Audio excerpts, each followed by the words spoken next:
To se treba pripraviti.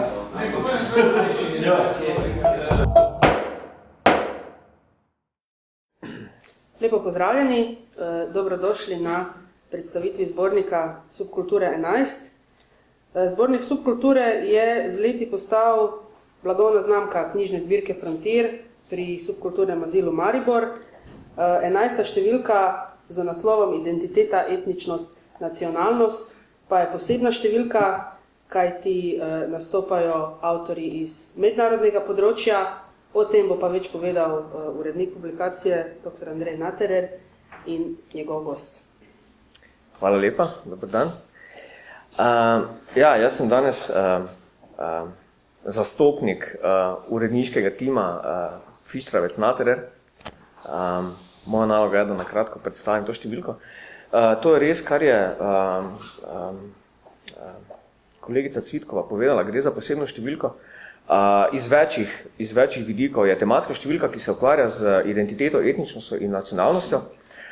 Posebna pa je zato, ker avtorji prihajajo iz mednarodnega območja, se pravi nekaj jih iz Evrope, velika večina pa jih je iz področja bivše Jugoslavije in se ukvarjajo z omenjenimi temami, se pravi identiteto, etničnostjo in nacionalnostjo na mikroravni svojega okolja, iz katerega prihajajo. To gradivo, ki je zbrano v tem zborniku, nudi torej enkraten pogled v aktualno dogajanje. Recimo, če odprete prispevek kolegice Gvozdanovičeve, dobite pogled, kaj se dogaja na Hrvaškem na teh področjih. Če odprete prispevek kolega Sonanja, dobite pogled, kaj se dogaja na Kosovu, v Makedoniji. In na ta način je bralcu omogočen vstop v tisto mikrodogajanje v formacijah, ki so se oblikovali na področju bivše Jugoslavije. Po drugi strani pa ti prispevki skušajo tudi umestiti to dogajanje v neke širše silnice globalizacije, ki so trenutno v polnem teku na tem območju. Toliko z moje strani, jaz bi zdaj prepustil besedo kolegu Zlatkotu, da še on kaj več pove o svojem prispevku v pričujoči številki Subkultur. Andrej je poznal moje delo, jaz nisem sociolog, študiral sem lingvistiko, splošno lingvistiko in nemščino na Hrvaškem, potem pa kibernetiko na Mednarodni akademiji znanosti in če temu dodamo nekaj izkušnje življenja, ki so me pripeljale do nenavadnih pogledov na vprašanje človekove skupinske identitete in pripadanja.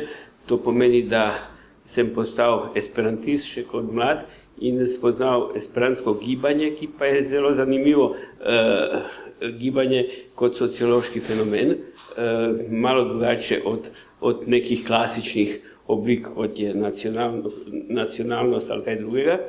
In tretje, da sem preživel to vojno na Hrvaškem, torej tudi določena izkušnja, ki jo nimajo vsi. Tisti, ki niso doživeli vojne, ne vejo, kako se ljudje obnašajo v takšni situaciji, kako naenkrat postanejo čist nekaj drugega od tega, kaj so normalno v času, ko je mir.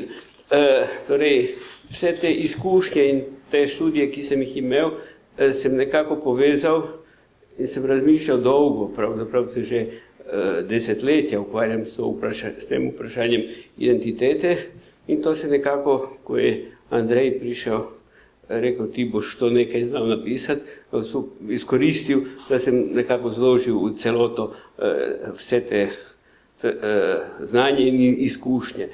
Predvsem pa je pomembno to, da ta moj prispevek identitete skuša definirati, kaj nasploh je skupinska identiteta, kako je odvisna od česa, kaj nas dela za družbeno bitje in je nekaj ugotovitev, ki jih jaz nisem prebral nikjer, ampak sem nekako sam prišel do tega. To pa je, da da obstajajo dve obliki identitete skupinske. Ena je za skupine, ki jih poznamo, torej ovske skupine, kjer so vsi nabrani. Tu pride enostavno do pripadništva na ta način, da začnemo zaupati drugim v tej skupini, torej to je podzavestno, ampak je to osnova, je zaupanje, ker poznamo ljudi in znamo, da se lahko na njih naslonimo. Druga oblika pa je velike skupine, kjer sploh ne moremo poznati vse pripadnike, kot je, ne vem, nacionalna ali religiozna ali kakršnakoli, ki pa pravzaprav nastane predvsem ne od kulture, kak je danes v glavnem se največ misli, ne, je osnova identitete kultura neke skupine, ampak pravzaprav čisto enostavno vzgoja. Mi vsi smo na vseh ravneh non-stop vzgajani, od staršev do šole, do televizije, do česarkoli, za neko ideologijo, za veliko ideologij, ne? Ampak vedno gre za ideologijo, ker recimo, če moj starš mene uči od malega, da je pomembno, da sem jaz član družine Tištar, zato ker je moj dedek bil, ne vem, neki general ali neki pomembna oseba v vasi, da je moj, ne vem, stric bil to in ono, zelo sposoben in da je pomembno, da sem jaz Tištar, ne? Potem je to ideologija. To je razlaga, zakaj je treba verjeti, da je to pomembno in to ti na nek način da smisel življenja. Vsak človek išče smisel in smisel ne moremo dobiti z nobeno racionalno razlago, moramo nekaj verjeti. To, kaj verjamemo, je pa to, kaj so nas prepričani, torej čez vzgojo. Vzgoja je osnova vsakega pripadanja. In iz tega sledi, da smo hkrati člani mnogih skupin, da se sploh ne zavedamo. Če sociološko definiramo, da je skupina minimalno 2 osebi, potem pa imamo stotine in stotine teh pripadanj, jaz in ena oseba. Ne? Zdaj, seveda, tudi to, kaj je pripadanje, ta občutek, da sem pripravljen davati nekaj za drugo osebo v tej skupini, ni enake intenzitete. Odvisi od tega, koliko ste skupaj, koliko živite, koliko si prepričan, da je ta skupina pomembna in tako naprej. Torej so različne intenzitete, ampak osnova vsake identitete je pripravljenost davanja brez pogojev. Manj ali več. Če jaz Andreju sem sposoben dati moj čas, je to že določena oblika pripadanja. Če pa življenje ne bi dal za njega, to pomeni, da je določena stopnja te moje pripadanje, ne vem, sredina, ne pa absolutna. Ne? Ampak mogoče bi dal tudi življenje za njega v določeni situaciji. Torej, o čem odvisi, kdaj bo neka skupina za mene pomembna, ker jih imamo ogromno. Imamo jih toliko, da sploh ne vemo, koliko jih imamo. Ne? In odvisi izključno od tega, katera od teh skupin je ogrožena. Samo ta je pomembna, nič drugega. Torej, če je moja domovina v miru, jaz sploh ne čutim pripadanje tej domovini, briga me za njo. Ne? Če pa je v vojni, potem naenkrat vsi ponorijo in jim je to prioriteta, ne, in so pripravljeni mnogi, ne vsi, ampak mnogi tudi res dati življenje za to domovino, neko imaginarno zadevo, ampak so vzgojeni za to, da je to za njih pomembno in da oni brez te domovine, torej brez teh ljudi, ki so v tej domovini, ne morejo živeti. Da je to smisel življenja in takrat naenkrat so pripravljeni se žrtvovati. Ne. Torej dati maksimalno od sebe. Ali pa, če je moja žena vse v redu z njo, nimam neke posebnega odnosa do nje. Ne? Če pa naenkrat se kaj zgodi, ne?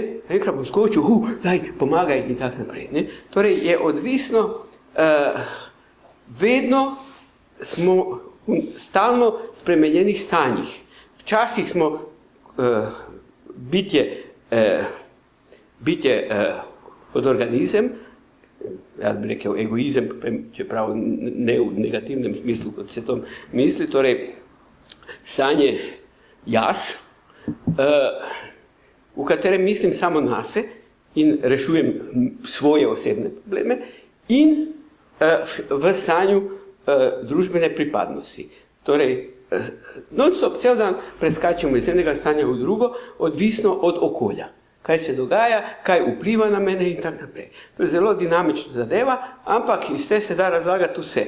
Torej, se da razložiti, da smo včasih velikodušni, velike osebe, da smo v smislu altruizma pripravljeni res dati sebe kompletno, si žrtvovati, iz česa izhaja vse to, kaj vemo o človeku kot veliki, kot nečem, kaj je grandiozno. Na drugi strani pa isto to pripadanje je razlog, da smo lahko najslabše osebe na svetu, najslabši, ker smo pripravljeni v imenu pripadanja ubijati druge.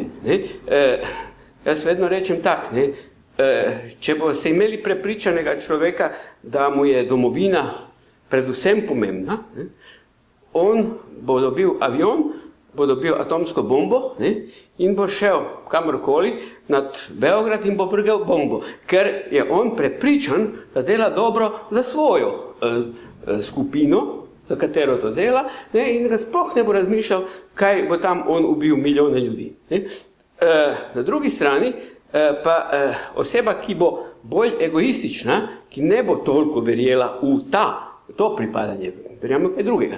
Recimo, kaj je v vojski si, pa dobiš nalogo, da moraš ubiti neke ujetnike, ti pa zdaj veš, če si egoist, čakaj pa, če jaz ubijem 20 ljudi, to bo še nekdo videl, to bo se že nekdaj izvedlo, to ni dobro zame, pa bom moral to plačati. In takšen človek, ki dvomi v svoje pripadanje, bo razmislil, kako se da temu izogniti. In če se nikak ne da izogniti, bo ubil.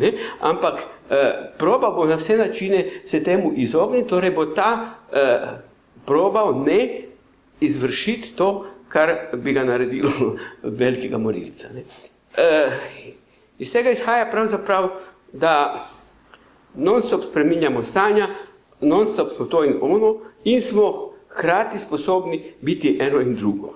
In ljudje, ki so bili v vojni, ki so grozodejstva delali, grozna, potem pa so se vrnili iz vojne in tam živijo neko čisto normalno življenje, neki dobri sosedje, ki se fajn obnašajo kot vsi drugi in nikom nič. In pa se ljudje sprašujemo, kako je to možno. Ali smo paranoja, kaj je to vse skupaj. Ne, to je normalna situacija. Odvisno od situacije okrog nas, vsi smo sposobni enega in drugega. In tak naprej, dobro, zdaj ne bom razlagal detalje, tu je v tej članku vse opisano, je nekako malo premaknjen pogled na sociologijo nasploh in upam, da bo to ne zobral. Evo, toliko. Hvala lepa. Ja, to, da noben ne bi bral, se ne gre bati, ker je kar nekaj zanimanja bilo pokazanega, ne samo med že obstoječimi bravci subkultur, ampak tudi zunaj meja Slovenije. Je pa potrebno podariti še nekaj, da prihajajoče subkulture, te, ki prihajajo naslednje leto in nosijo delovni naslov tematske številke je socializacija, se bodo ukvarjale ravno z temi zadevami. Se pravi, ne tak socializacija pojmovana klasično, ampak socializacija kot vzgoja otrok, ampak socializacija kot vseživljenjski proces integriranja v neko družbo in prehajanja med različnimi družbami. Tudi ta številka, ki je še v izdelavi, bo mednarodna in avtorji bodo prihajali iz širšega območja bivše Jugoslavije, pa tudi drugod po Evropi. Torej, hvala lepa, da ste se udeležili te današnje predstavitve. Imamo pa še tudi vprašanje iz publike. Eno vprašanje, ja. Ali je dogovorjeno, da bo knjige se tudi, glede to, da so mednarodni članki objavljeni, da bodo distribuirane tudi po drugih državah, je to možno sploh, ker je mešan, nekateri so do slovenščine, nekateri so celo angleščine, srbščine, hrvaščine. Ja, to že poteka, v bistvu že poteka, knjige so že bile distribuirane avtorjem, tudi nekaj naročil je že prišlo, se pravi, da je ta zbirka začenja dobivati z aktualnimi izdajami, začenja dobivati neko nek mednarodni prostor, znotraj katerega se pač... Univerzitetne knjižnice, možno doseči v teh okoljih, odkode prihajajo pisci? Seveda, to je tudi moja naloga, recimo. Jaz sem Slovenec, ampak sem tudi Hrvat, ne, pa ni problema. Je to mogoče? Ja, ne, pa zato gre, da smo vsi hkrati, na tem sem karikiral. In da bom dal nekaj izvodov Univerzitetne knjižnice v Zagrebu. Ne. Moj kolega Rašič, ki je Hrvat, ampak živi na Nizozemskem, on bo sigurno dal primerke na nizozemsko knjižnico in tako naprej. Ja, to je potrebno razumeti kot nek proces. Se pravi, treba se vzpostaviti ne samo na domačem terenu, ampak če bi radi delovali širše, moramo vzpostaviti zbirko ali pa izdajo v mednarodnem prostoru kot zanimivo za bralce v prvi vrsti in potem poiskati kanale, na kak način te bralce doseči. No, mene zanima institucionalizacija distribucije, ne? To moramo doseči, ne? Jaz se stiku z avtorji za vami. Moramo, ali bomo mi sami, ne, ali pa bo to preko distributerja, ne?